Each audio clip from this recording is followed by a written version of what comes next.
This is Channel 2 News, coverage you can count on. Big news this morning. We have more on the deadly standoff in Northern California, not far away, that left one man dead. Plus an update on the legal proceedings involving those NV Energy smart meters. And we have yet another accident involving a pedestrian. It happened again. This one sent a person to the hospital. Those stories top your news right now at 6:30, Monday, December 22nd, 2014. Hello, good morning. I'm John Potter. Andy is off. A lot of these accidents because it's so dark out there. I went to bed last night, looked at the clock. It said 6 o'clock. I'm thinking, what am I doing in bed at 6 o'clock? We'll get to that news in a moment, but first, Jeff, what do you say? Yeah, well, good news. At least the days are starting to get longer now, John, after the winter solstice yesterday, the shortest day of the year. So our sunrise now at 7:16, sunset now at 4:39, still very early, of course. 55 for the high today. It's going to be a beautiful day. More on your weather, including Christmas, in just a few minutes. John, back to you. Yeah, if you're a guy, you start shopping in 3 days, folks. Reno police are now investigating the accident that put one man in the hospital early yesterday evening. Take a look. The officers got out to the intersection of West 7th Street and Elgin Avenue by Keystone in northwest Reno just before 7:30.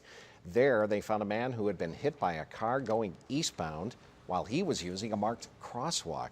He was conscious when police got there and taken around with non-life-threatening injuries.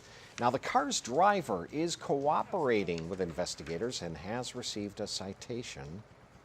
Sparks Police, by the way, are looking for more information on a bar fight. It left a man with serious injuries. Sparks firefighters and paramedics were called out to Akita's Bar on Prater Way just after 7 o'clock Saturday morning. And there they found an unconscious man who police found was involved in a bar fight an hour and a half earlier. The other person involved in the fight, he was escorted out by security and just left the area. Well, Renown now says the victim is suffering from severe head trauma, and Sparks detectives want to find more information and find that other guy. Also, new this morning, 2 men robbed a bar last night in Sparks at gunpoint. Police were called out to JJ's Sports and Spirits on Holman Way at about 9 p.m.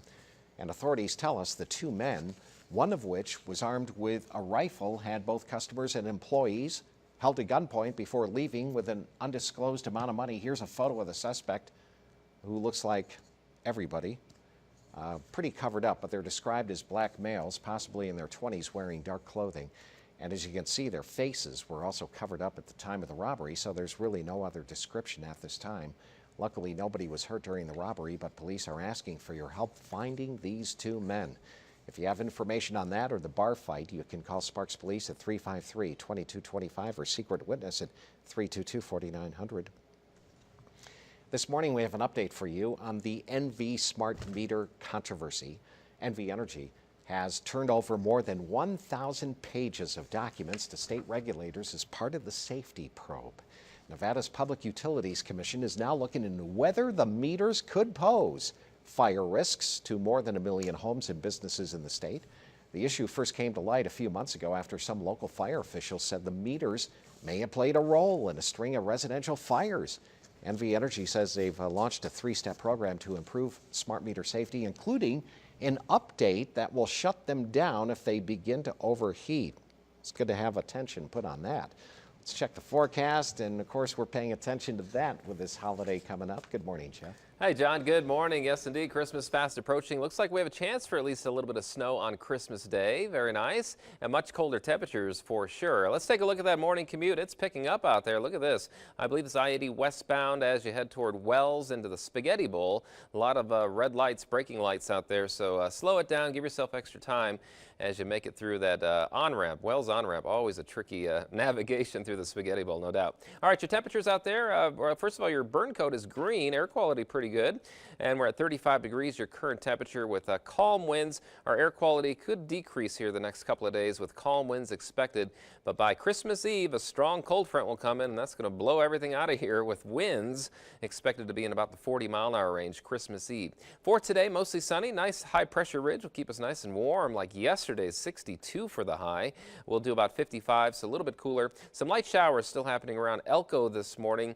Still have that low-pressure system just to the east of you, but but this thing will be moving out of here throughout the morning hours. Overall, looking for a nice day today. Clear conditions. No controls, by the way, on all of the mountain passes are open with no controls. They should stay that way through a good part of this week. Take a look at your forecast today. Cool out there this morning, but not too bad. 52 by noon. A high today of 55 degrees. Very nice. So we'll talk about the storm heading our way for Christmas in just a few minutes. Enjoy your day, John. Back to you. All right, my man, From 6:35. Channel 2 News, this is breaking news. Yeah, we do have breaking news. Not good. We were just talking about a pedestrian accident. Well, there's been another one, a serious injury accident involving a pedestrian. This is in the area of the Bonanza Casino. Happened this morning, and it has closed part of Virginia Street, North Virginia Street. The Reno Police Department says that area on Virginia Street is going to be closed during most of the morning commute between Park Boulevard and Panther Drive.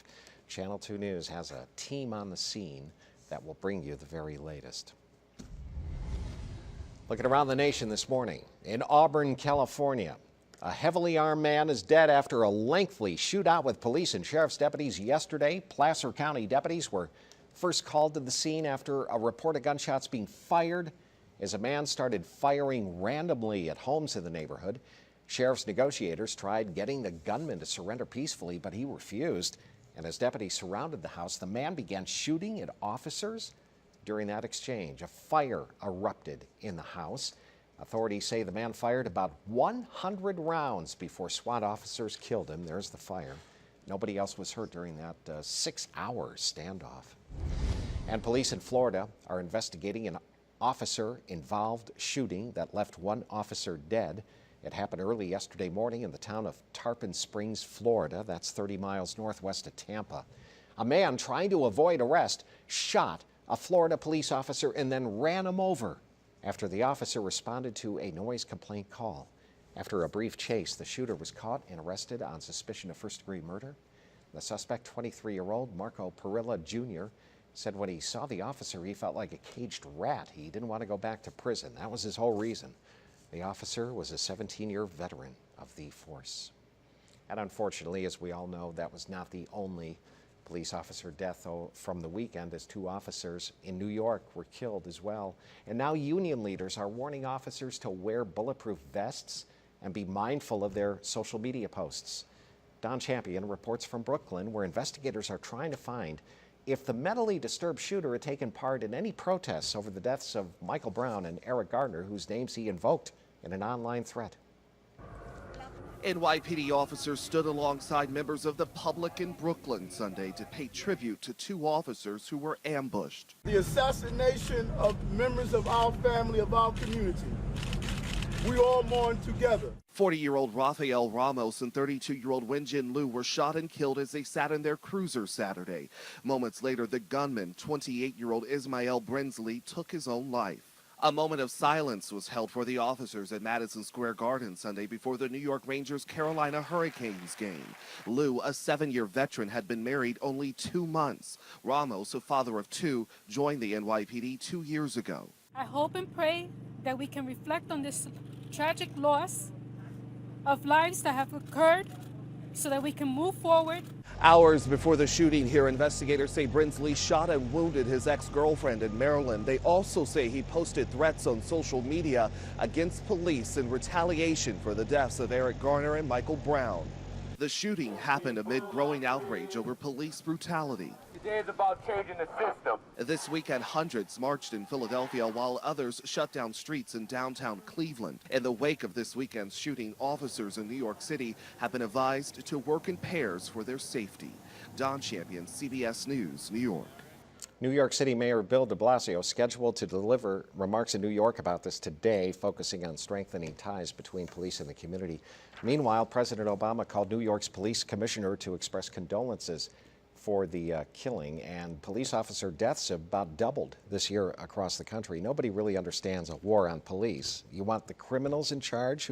Who's going to protect us? And maybe some of the people talking and whipping up a frenzy should take a little responsibility for that.